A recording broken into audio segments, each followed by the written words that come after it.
Good evening, everybody. I'm Pierre Roberge, the Daily Trader. It is June 1st, and we are going to take a look at Palantir stock from a technical analysis perspective.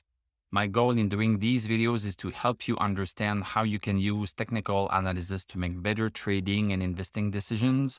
But I am not a financial advisor, so please do your own research and make your own decisions. Palantir closed down 22 cents, 2.53%, closed at 846, post-market up by 1 cent.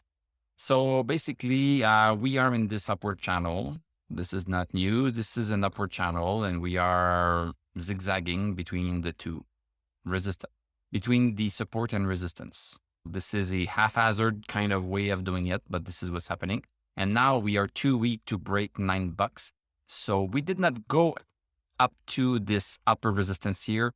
We were stopped and we seem to be coming down here, down to support before hopefully maybe trying again.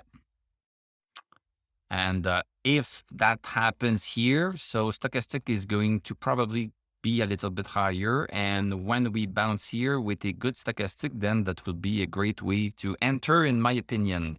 This is not financial advice. This is just what I am thinking. I'm just thinking out loud, and you happen to be there watching. So let's go on the 1 hour chart. Yeah.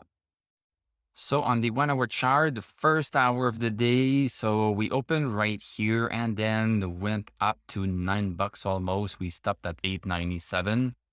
We tried to go there, but then no buyers wanted to buy at the higher price because there were so many sellers that wanted to sell below that. So the buyer said, fine, I don't have to go up to $9. If you are great, if you are willing to sell me the share below $9, I'm going to be satisfied with it. And then went down for 3 hours, came back to our 843. So this is interesting. We don't see that really. Do we see? Yes, we see it on the daily chart. So we came back to 843. So this is a good example of a resistance right here that has become support.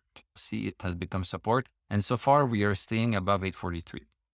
But we lost stochastic on the 1 hour chart, so chances are that we are going to go lower. This 843 thing might just be a temporary thing. Let's go back to the daily chart, looking at our indicators. So stochastic at 44. It's not too bad, 44, but still it's not our 60 that we love. MACD crossed over bullish, that's good. RSI still net 50, and DMI, it has a long way to go.